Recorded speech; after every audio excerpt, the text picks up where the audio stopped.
Hello বন্ধুরা, আজ মজুমদার হিসেবে তোমাদের সাথে একদমই একটা নিউ রেসিপি শেয়ার করে নেব। কাঁচা টমেটো দিয়ে কাতলা মাছের ঝোল।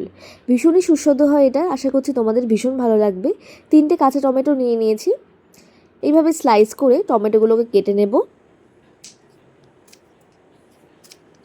এই রেসিপিটা তোমরা রুই মাছ দিয়েও করতে পারো, আমি কাতলা মাছ দিয়ে এটা করছি। 7 থেকে 8 কোয়া রসুন এভাবে গ্রেট করে নিয়েছি, আদাটাকেও পরিমাণ মতন কেটে গ্রেট করে নিয়েছি। 5 পিস কাতলা মাছ দিয়ে এটা করবো, তাই মাছগুলোকে লবণ আর হলুদ দিয়ে ম্যারিনেট করে রেখে দিয়েছি। এবার মিক্সারে নিয়ে নিয়েছি 3টে কাঁচা লঙ্কা, পরিমাণ মতন ধনেপাতা, সামান্য পরিমাণে জল দিয়ে এটাকে মিক্সার করে রেখে দেব।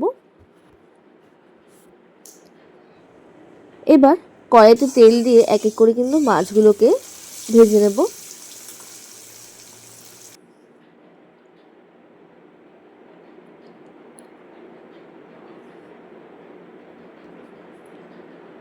মাছ ভাজা হয়ে গেছে, এবার ওই তেলের মধ্যে দিয়ে দিচ্ছি কালো সর্ষে ফোড়নে, দিয়ে দিচ্ছি প্রথমে রসুন বাটা, একটু নাড়িয়ে নেব।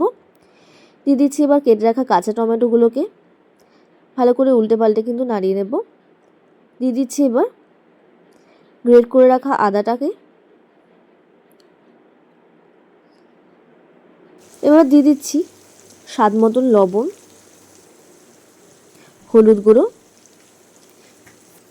দিয়ে দিচ্ছি এক এক করে ছোটো চামচের 1 চামচ করে জিরে গুঁড়ো, ধনে গুঁড়ো আর সামান্য পরিমাণে চিলি ফ্লেক্স দিয়ে দিচ্ছি।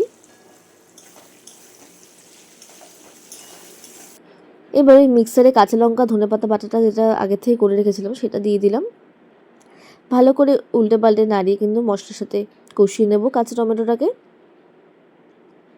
দিয়ে দিচ্ছি সামান্য পরিমাণে জল, যাতে না ধরে যায় কড়াইতে। আবার 2 থেকে 3 মিনিট নাড়িয়েই দিয়ে দিচ্ছি পরিমাণ মতন জল, খুব বেশি ঝোল রাখবো না। ঝোলটা একটু ফুটে আসলেই দিয়ে দিচ্ছি 1 চামচ চিনি। আবারও গ্যাসটাকে হাই ফ্লেমে রেখে রান্না করে নেব। দিয়ে দিচ্ছি এবার ভেজে রাখা মাছের পিসগুলো, আবারও 2 থেকে 3 মিনিট রেখে দেব। রান্না হয়ে আসলেই মাছগুলো ভেজে রাখার সময় আমি কিছুটা তেল তুলে রেখেছিলাম, সেই তেলটাই আবার দিয়ে দিচ্ছি। এইভাবে যদি তোমরা লাস্টে তেলটা দিয়ে দাও তাহলে কিন্তু রান্নার একটা আলাদাই টেস্ট চলে আসে, খুব সুন্দর লাগে খেতে। নামানোর সময় 2টো কাঁচা লঙ্কা, একটু ধনেপাতা দিয়ে নামিয়ে নেব, অসাধারণ হয় খেতে।